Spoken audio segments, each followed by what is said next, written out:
Do you feel like you were born to be an entrepreneur? Have you given it a try? What is holding you back? You know, the average person tells themselves they'll try later, someday.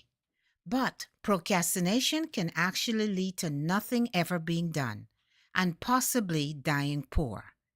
Now, that cannot be your fate. Instead, you must rise to the occasion and start building for your future. Sooner, better than later. Hello, my name is Leovona. I am a 25-year veteran entrepreneur. I am a sales coach and a mentor for small and new business owners, and I'm here to help you win. If that sounds like something that you would like more of, subscribe to the channel. Now, beginners, let me ask you something. You know that brilliant idea you have? That thing you know could help other people and improve their lives? How sad would it be if it never saw the light of day? I want you to think about it this way. Who cares about what people think of you? What matters really is that there are people out there who need your help. Does the idea you have solve a problem or otherwise make life better for someone? Then it has value. If all of this is true, then it actually is kind of selfish to not share it with the world, if you really think about it. So you want to share it, and you should. The only thing now is you have to protect yourself as you go out into the market. You need to make sure you get paid fairly because people will try to take advantage. Take it from someone who has done this for a long time. Unfortunately, it's true. So you must make sure you charge enough. It doesn't matter if you feel it's wrong. In the long term, you will realize that it's not. You do not owe your awesome stuff that you took time and energy creating to anyone for free or dirt cheap. They may act like that, but if you decide to pursue that idea long term, you will end up effectively being their slave over time. It's sad, but that is how this works. It's beyond the scope of this video to explain all of the dynamics built, but follow my channel or other business channels if you want to learn more. This is a wise way to lower your risk significantly. Now, the other part of any deal is the offer you are making to the customers. You have to be fair to them. Now, I'm going to assume you are a great human being who wants to help people. Just keep your heart that way and never change that disposition, and you'll be golden. I'm just more concerned about you protecting yourself and setting yourself up long term for success. In short, charge fairly by charging more than you think it should be. You will avoid many problems this way. Don't be bullied into lowering your prices to get a sale, ever. Other than this, take the chance to start letting people know about your cool idea. See what reactions you get. Talk to people and don't be ashamed. You will find that you may need to adjust what you are making a bit before people want to give you money. Take your time. Create something valuable and give people what they want, so long as it's not a deal breaker for you. Put up a shield by charging a lot more than you think you should. And as they say, keep your day job for now while you figure things out. The key takeaway today is if you feel like you are born for this, there's only one way to find out. You must step out into the unknown with faith. Take the chance and, above all, protect yourself. You will find this journey is impossibly harder than you can imagine. Not a lot of people will tell you that, but I want you to know the truth. It's impossibly hard. Don't make anyone tell you otherwise. You will find you either were really made for this or you were not. If you were born for it, you will persist. It will take time. So don't rush it. Build skill. Subscribe to this channel. Learn more. Prepare and go out with hope and love in your heart while also protecting yourself. Godspeed. If this video has encouraged you, I'd really appreciate a thumbs up. It will help spread this message. Now, at this time, we will move into the freestyle portion of the video that I do each day. It's called the why factor. I do believe it's important for us to remind ourselves why we do business. Let's be honest here. Things can get really hard at times for us entrepreneurs. There are times when we can downright question everything and really doubt ourselves and our mission. That is why we need to recall why we went into business in the first place. Listen, life is precious, so we have to cherish it. So let's take some time now to reflect on these things. Okay, so today we dealt with the beginners, the people who know that they have this special skill, they have this special desire, but they're at a loss as to how to go about getting a start, getting the jump. We created this video for you today as I went back in time and thought about what I did when I realized that my mother's gift had been passed on to me. And as I reflected, I realized that I had gained some of her skills, or I had gained, let me say, I had basically gained the skill from her of just jumping out. When you're around an entrepreneur or entrepreneurs, you cannot help but learn.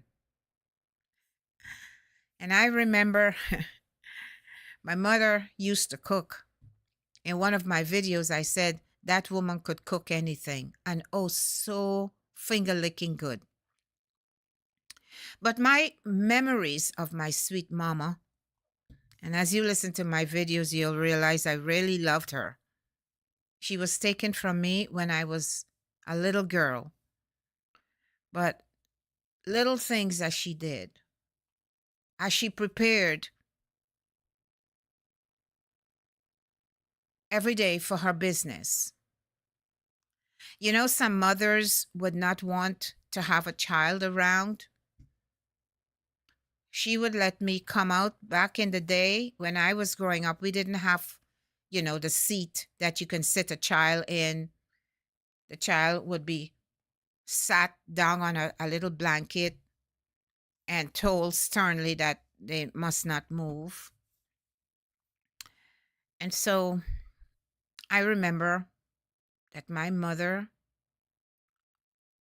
would allow me to help her wash the rice that she was washing before she put it into this big pot to cook it. And I always watched. I watched how she did everything. I watched the smells. I had the smell come to me, the aroma coming from roti, curry, and all these different dishes. And I believe that when the time came for me, life circumstances forced me into testing what I knew when I was in high school, and things had gotten really, really difficult. I am from South America in Guyana, and at the time, if your family was rich, you were good. If your family had no money, I used to see my aunts and my cousins and my grandmother. They would buy shrimp. That's all that they could buy. When the guy came and he blew the bugle or whatever, they would run across this long bridge that extended over this waterway that we had, and they would buy, you know, one container of shrimp. And I remember my grandmother would take off the head of the shrimp and the tail, and she would make one little. I can't. I would be lying if I told you if I remember what they charge, but it was dirt cheap. Shrimp was the cheapest thing, and it wasn't the shrimp that we know in America. They were tiny little guys, about maybe about that tall, that long, and they would cook it, and they kept the shell on it because it did not disappear in the food, and so we learned to eat the shell of the shrimp because it stretched further. And so I believe that because I was encouraged by her, and sometimes I would be taken down to the place where she sold, sat in a corner again, taught to be obedient and not be a nuisance. And just by her eyes, she would look at me, and I would know I had to stay in check. Never, never hit me, never had to scold me, just by her voice. Loved that woman. Loved her, loved her, loved her, loved her. And so when you're starting out, something pushes you forward. Now, I believe that sometimes we learn from our mothers and whatever they have passed down to us, or sometimes we might be the ones starting something in the family. It depends on what God wants to do, you know? You might be the first one in the family. Your family never did anything business, but you have this desire. And when I reflect back, I was always a person who was bold. I was never trepidatious. I was never scared. And whatever I got from my mom, even though she died and I never got training from her for my whole life, I ended up getting training from my grandmother, who did not have much time because she was a little business person herself, with a little farm doing cows and sheep and goat and what's not, and chicken. I I wasn't scared when the time came. I think the reason why I wasn't scared was because I needed I needed to use the skill in my hands because I was hungry. I was destitute and I needed to eat.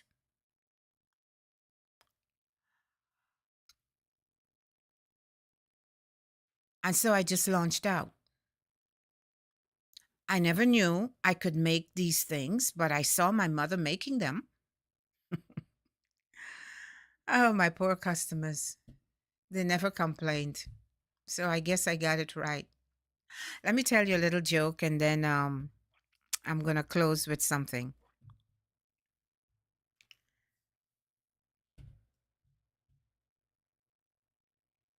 When my father and my mother separated, we were taken to my grandmother.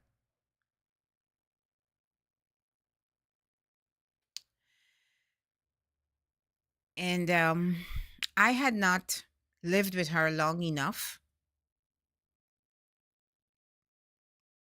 to be taught anything or very little because we went to her when we were little girls. There were four of us. And I tell you, my grandmother used to work at nights. She would do the farm in the day, and then she had a job that she would go and do in a like a rice factory. And she would be there all night and then come off and start the business in the day. And I didn't know how to cook, but I tried. I was watching and learning. And I knew how to cook rice, but I didn't know how to do stews. And my first experience was where I wanted to do spinach for her. And I would cook dinner. Little girl. At this point, I'm about maybe 12, 13. And I wanted to make sure grandma got food because by the time she left out with all the stuff she did during the day, it's not enough time for her to cook dinner and everything, for her to carry for the dinner time when they put them on their lunch break. So I started cooking for my grandma. The first time I cooked spinach, I put oil in the pan